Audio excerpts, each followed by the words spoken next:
With the addition of the War Correspondent update of Tactical Assault VR, a new side of the game has been revealed. More information about the enemies and who we really are as players was released, which allows us to form a story based on these briefings. So let's get started.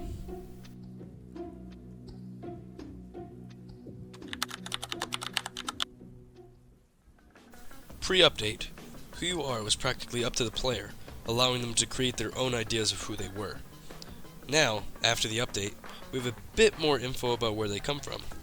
According to the Hidden Forest briefing in single player, at this time, a Black Hawk will ingress on the position that they view as the least risky, picking you up and returning to the carrier group, from which you'll be shipped back to Ramstein for further debrief. Based on this clip, after the mission, we would go to Ramstein. Ramstein is a real place in Germany where an airbase for NATO is located.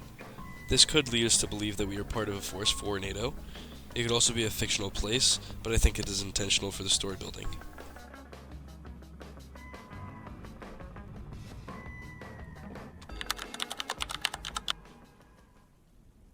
So this section, section 2, will focus on the specific maps and their possible real-world counterparts or locations. So let's start off with the first one, Incoming Storm. So based on the briefing in the single-player mode for Incoming Storm, it says that it is located in a town near Gaulis. And I did some research and found that the Gaulis Mountains is a mountain range in Somalia, which is located on the Horn of Africa. So yeah, pretty interesting. So if you see and you look around the map when you play, there is a bunch of graffiti around the map. You can tell that it's somewhat related to the lore, quote-unquote, of the game. So next up is Hidden Forest, and we don't really get a lot of where this is. The only thing that I could find was that it's, quotes, off the coast of Croatia. So yeah, we can tell that it's just in the middle of a forest, clearly. The new revamp is pretty sick.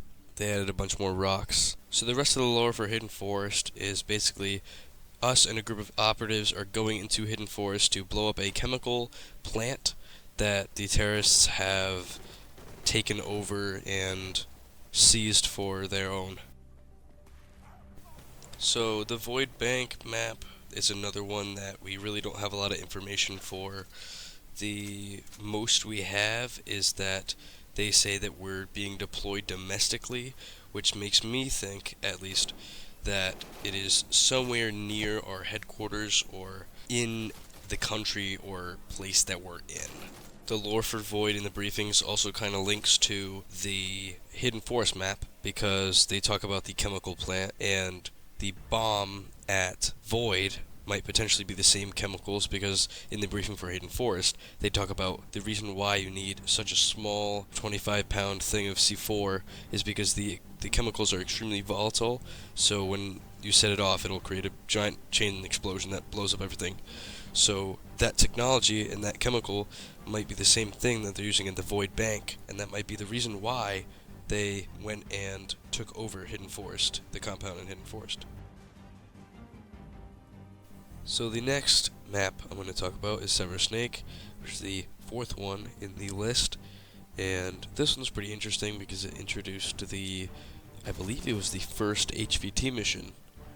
It's been so long. So you and your group of operatives are going into this town called Birkalu in Sudan, which, after doing research, is not a place. Probably smart.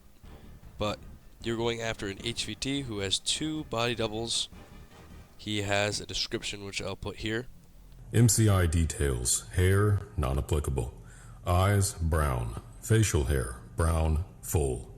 End of excerpt. So the story behind this mission is the HVT we're going after, who will be mentioned later, again as I said, and he is going to meet up with another group and their weapon curator who gives them all of their weapons, and we're tasked with killing them. This next one we're going to talk about is Trident Lightning, and we all know what the objective is. We get a flash drive, we put it into the computer, we unlock the stuff, download the files, and then we extract. In the briefing it says that the island is in the South China Sea, somewhere there. It doesn't say specifically. One interesting thing that I caught about the lore about this one is the man that we go after owns a company called Nexa Europe, and that company owns the facility that made the bomb, I'm assuming the bomb at Void, with the chemicals that were made at that facility on Hidden Forest, which is like, wow, that's really intricate. It's pretty cool. So the next one we're going to talk about is Hammerfire. It's mentioned in the Breaking Whisper briefing that the place where Hammerfire takes place is somewhere in Iran. So I looked into it, looked at the briefing more, and there isn't really anything that's super lore deep. Again, like the Sever Snake HVT, we'll talk about it when we get to the next section, but yeah, that's pretty much it. This is me post-editing, well, still editing, but look at this shit. This is funny as hell. This has happened when we were trying to get fucking B-roll for this. Raptor just went up behind this dude and just got Spartan kicked.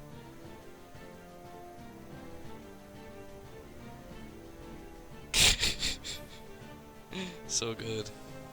So the last map we're going to talk about is Breaking Whisper, and based on the briefing, the island of Breaking Whisper is called K-Sal, or K-Sal, I don't remember how he says it. I'll put it up on screen. There's no real-world location for this island. The lore behind Breaking Whisper is that there is an arms deal going on between two factions and another third-party faction. Another little bit of lore is this little excerpt from the Breaking Whisper briefing that I'll just read out loud here. Just after we'd ID'd Eduardo and Antonio Smith, the Interpol agents who went missing during Trident Lightning. If you didn't make the connection between the two guys, they are the hostages that you save when you go and do Breaking Whisper. So that was pretty cool.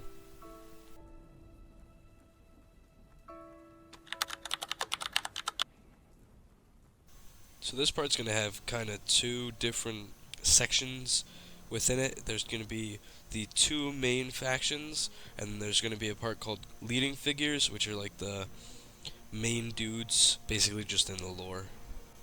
So the first thing we'll talk about is the two main enemy factions. So the first one is the Hand of the Jinn, and then the other one is the Hermes group. So this is where the Leading Figures part comes in. So like we talked about before, and I mentioned earlier when I was talking about Sever Snake, the HVT, I'm not going to try to pronounce his name, I'll just have Joran say it. Jovan Adamovich. So he's the leader of the Hermes group, who are the more armored enemies, and I'll get into that after. But we're going to talk about the Hand of the Jinn first, and that's led by... Sir Benzara. Again, I'm not going to try to pronounce that. I'll let Joran say it. Alright, let's get into it. So like said before, we're going to talk about the Hand of the Jinn first, and I did my digging, and it was actually pretty interesting what I found.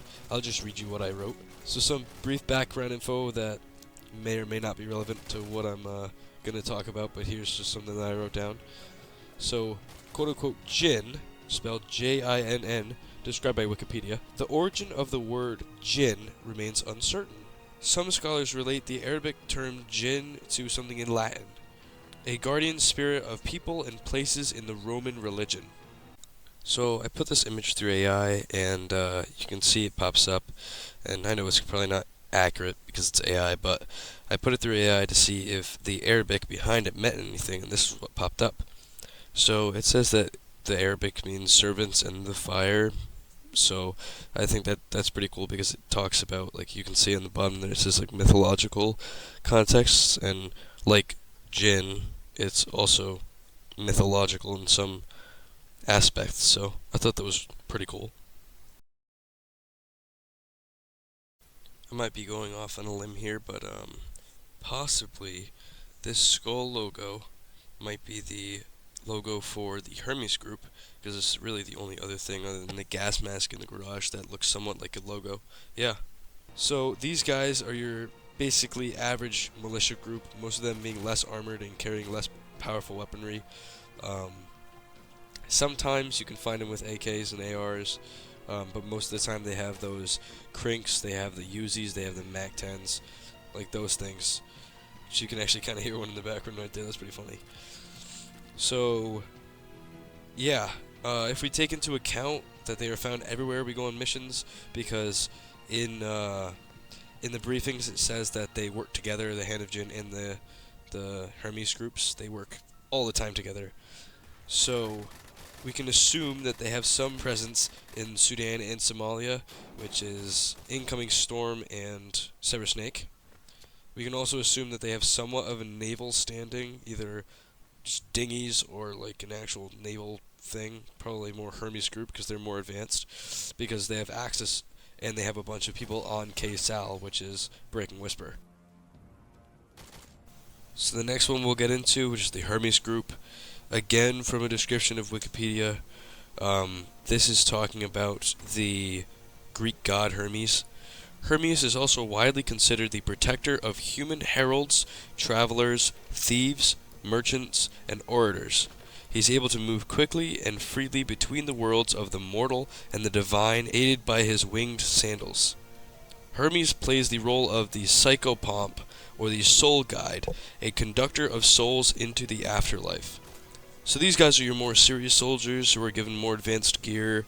Usually they have the plate carriers, the helmets, and they stand a better fighting chance, even though, like, we're quote-unquote experts. As seen in the briefing for Breaking Whisper, the Hermes group are described as contractors, and I believe in other briefings they are also. This is just the one example that I had. They also help out the Hand of Jinn complete an arms deal with an external third party in the Breaking Whisper one. So, they be working together. So I hate to cut it again here, but I wanted to say also before I cut it out, because this is the end of the video, I'll put up a thing here for anybody who wants to take a photo and post it in Discord or whatever you want to do with it. It's kind of like a web or a graphic of the lore that I put in this video, and I'll do it, but yeah, that's it. Let's close it off. Here's my attempt on making a lore video for those interested. So let me know your ideas in the comments. If you think I did something wrong or you think I should do another one like this, I'm totally down. Thanks for making it to the end of the video. This was a long one. See you later.